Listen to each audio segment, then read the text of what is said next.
Ini sesuatu momen yang langka. Barangkali ada yang merekam ya, gelak tawa dari insan pers, teman-teman pers, rasanya bahagia sekali. Jadi itulah yang kita harapkan ke depannya. Mengenai tadi masukan-masukan dari Bapak Daud, Bapak Robin Samosir.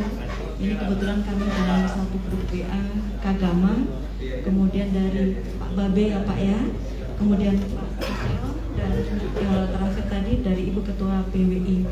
Jadi memang selama ini orang ibu lah, orang bapak lah yang selama ini memantau Kota Pematang Siantar.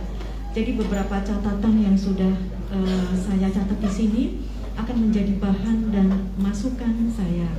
Biarlah bahan, masukan, kritikan ini menjadi bagian dari dinamika pemerintahan Kota Pematang Siantar untuk semua, untuk perbaikan Kota Pematang Siantar yang lebih baik. Tadi ada yang menyinggung sedikit mengenai pelantikan ya Bang Imran ya. Iya. Jadi memang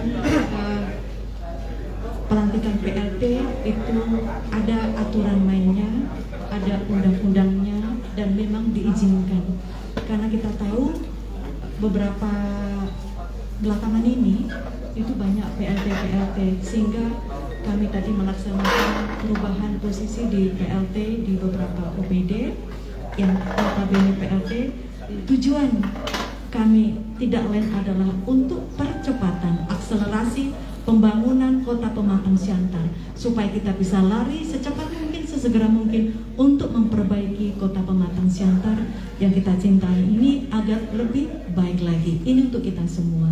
Demikian mungkin yang bisa saya sampaikan, dan sekali lagi terima kasih semua masukannya menjadi catatan penting bagi saya, dan itulah karena orang ibu adalah bapak ibu semua insan pers yang memantau dari sudut sana, sudut sini, sudut sana sini, sehingga itulah sebenarnya yang terjadi di kota.